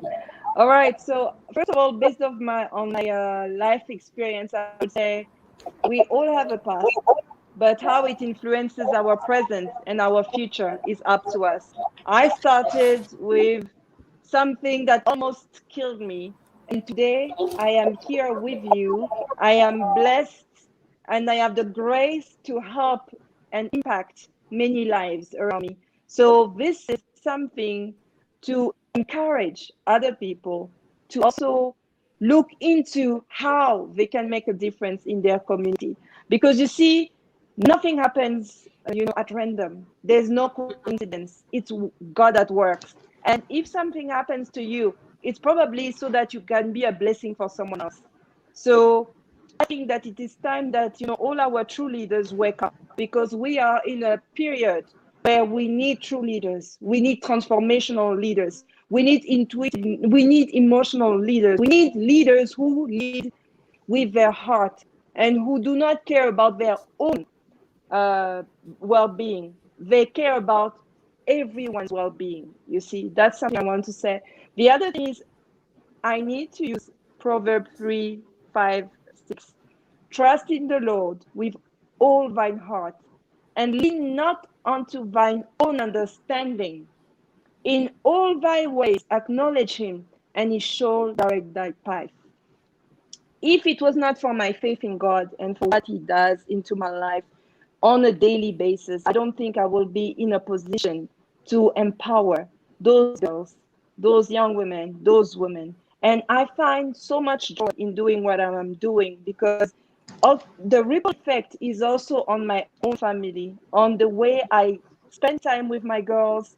I make sure that they don't just become a product of school, but they are a product of God. They are a product of what God is bringing into my life. They are rounded up young women. And that's what I see in every young woman that I work with. I want them to become a rounded person, with God in their life, and who knows exactly where she's going. So thank you so much, Mireille. I will continue my work, into teenage pregnancy, because I believe that teenage pregnancy is not a dead end. I will continue, giving my time, my money, my knowledge, my talent, my faith into what I'm doing, because I love it. And when I die, I want God to say, okay, but it's fine. You are in. You've given everything you could. That's what I want to do. So I want to say thank you to my husband, Romeo Nkuluela, because it's been a great help. He's really a treasure. I want to say thank you to my children, Andre, Camilla, and Christelle, for being, so beautiful, so amazing. I want to say thank you to all the coaches who make this vision possible. I can't even name them all because there are so many. They volunteer to coach those girls, and it's just extraordinary, the work that they are doing. I want to thank all my quality people. Mireille, you are one of them. I pray every day for your life, because you are such an inspiration. You are such a wonderful soul. And I thank you. I thank God for your life, you see. And that's just one of the things. How do you know that you're blessed? You have to look at people surrounding you. And I think that I'm very blessed. And so, yeah, that was my last word. Thank you. So put God first. He's going to guide you, and don't leave anything on the table of life. Like I said, just give it all and make sure you do it for others, because that's the most important thing. So success, your last message. I'm going to give my viewers the four message, and I want them to take this to heart. Very important. The first one is that we have the means to turn more just a witch, right? Two, our health affects everything from how much we enjoy life to what work we can perform. Three,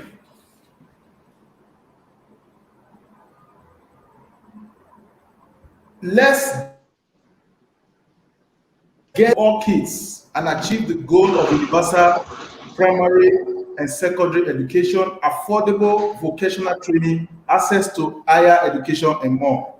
And then lastly, let's join hands to raise more workforce volunteers, teachers, corporate bodies, governments, and the needed resources to create a better society. I want to personally appreciate my mentor. She's looking at me here right now. She automatically became my mentor immediately I had my first encounter with her. Mary, I want to thank you so much for being there for me. You have been a strong pillar. You have been a mother. You have been a friend. You have been a sister. You have been a wife. All in one. You have been my mentor. Thank you, and may God continue to bless you in the work you are doing and creating this what do you call it, array of greatness engineers. And we are very sure that by the special grace of God, we will get more people who are greatness engineers to move this world to a better place. And I want to quickly say thank you to my team. They are not here, they just finished. I want to thank Albert. I want to thank Adeoye, my English teacher. I want to thank Babatunde, my mathematics instructor.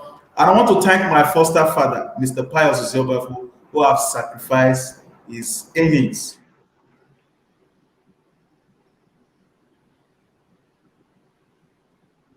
We lost success again. And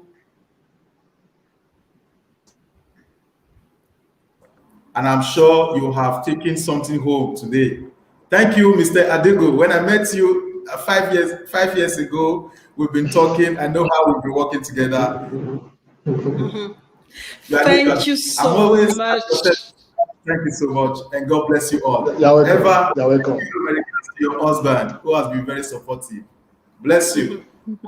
Thank you. Thank you so much, and I don't know what to say. The audience, you've seen. I hope you've taken note, and I hope you're gonna get in contact with those greatness engineers, those hidden figures who are not hidden anymore to you, because you have discovered the impact that they're creating in the communities, and how they put everything that they have for others, and to bring humanity to the next level and make sure nobody is left behind.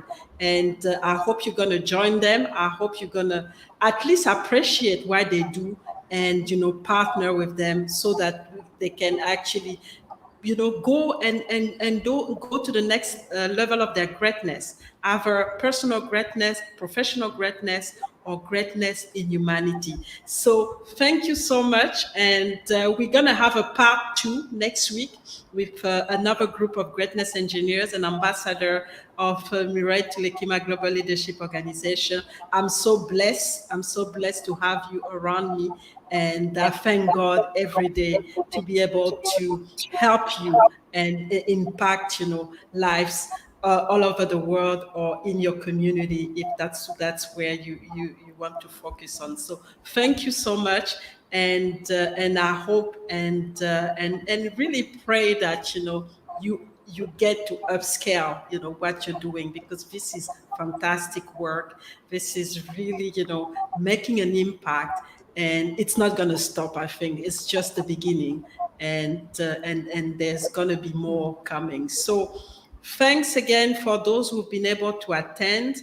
And I hope that you, like I said, you're going to be able to understand a little bit more, because in 2 hours, I mean, we previously wanted to do an hour and a half, but in 2 hours, it's impossible to talk about all the great work that those greatness engineers are doing. So get in contact with them and be part of their movement, be part of the solution to help people on the ground to be able to have, at least the minimum and get out of poverty and really start to impact them, other people themselves. So thanks a lot. That's the end of the show. And for me, it's going to be a good night, because I really appreciated, this conversation and rediscovering what you all doing, even if I know part of what you're doing. And have a great day, and enjoy really, and I encourage you to continue what you're doing. Thank you so much. Thank you. And Bye-bye. I hope to see you for another episode of the Greatness Engineering Hour. Bye, everybody. Thanks so much. Bye. Thanks so much. Bye.